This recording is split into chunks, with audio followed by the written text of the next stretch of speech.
Half of the game in this war of mine is scavenging, and therefore you need a good scavenger.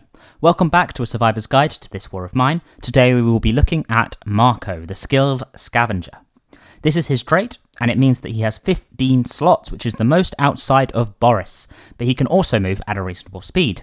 This makes him an invaluable addition to any team, especially as he's average on both combat and guarding at rank C, and so can be quite versatile.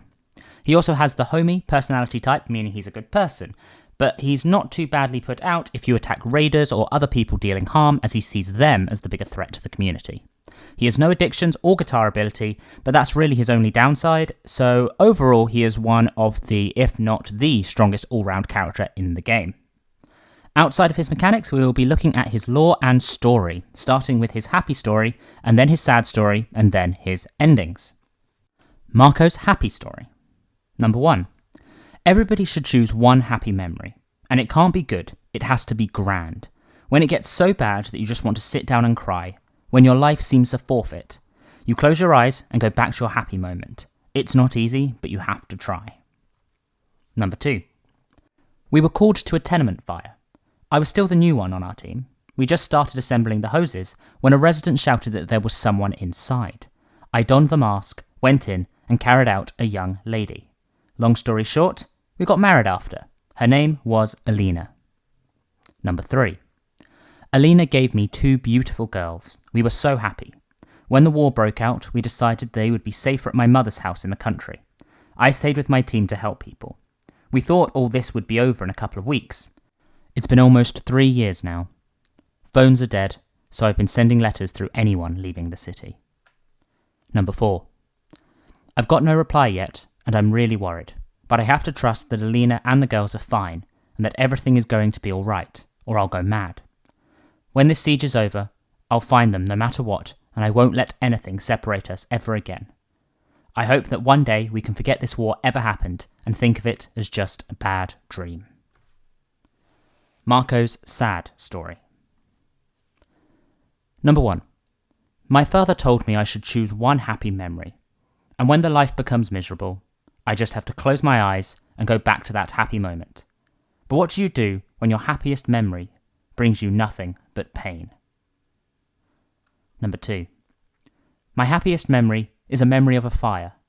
I was a new addition to the team, and guys used to tease me, call me names, but it was a friendly ribbing. Long story short, we were called to a tenement fire, and I got lucky, rescued a young lady, and became the old hand right there.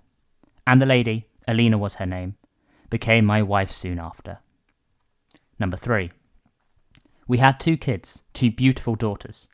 When the war started, she took them and moved to the country, to my mother. She wanted me to come, but I'd never leave my team. In times like this, we had a lot of fires to fight. Then, there were more fires than we could fight, and later, the team was no more. It turned out I couldn't leave the city. Number 4. I've had no word from them in months now. There is no way to reach them, no phones, no mail. I've tried giving letters to strangers, but haven't heard back. I'm starting to lose hope that I'll ever see my Alina and my daughters alive. And this slowly drives me crazy. I wish I could get my hands on whoever started this madness. So will Marko ever see his family again? Well, your actions in the game can impact that. If Marko dies before the end of the war. For all his efforts, Marko was rewarded with a shallow grave. Maybe his wife and daughters will find it someday, on condition that they manage to survive the persecutions themselves. If Marko kills himself. Broken, Marko lost all of the hope of ever reaching his wife and daughters. Along with hope, he also lost his will to live on. He left them a goodbye letter, but no one passed it on to them. If Marko decides to leave the shelter? Marko slipped out of the shelter one night, leaving no notes behind. He died, betrayed by a smuggler, while trying to reach his family. If you reject Marko when he comes to the door?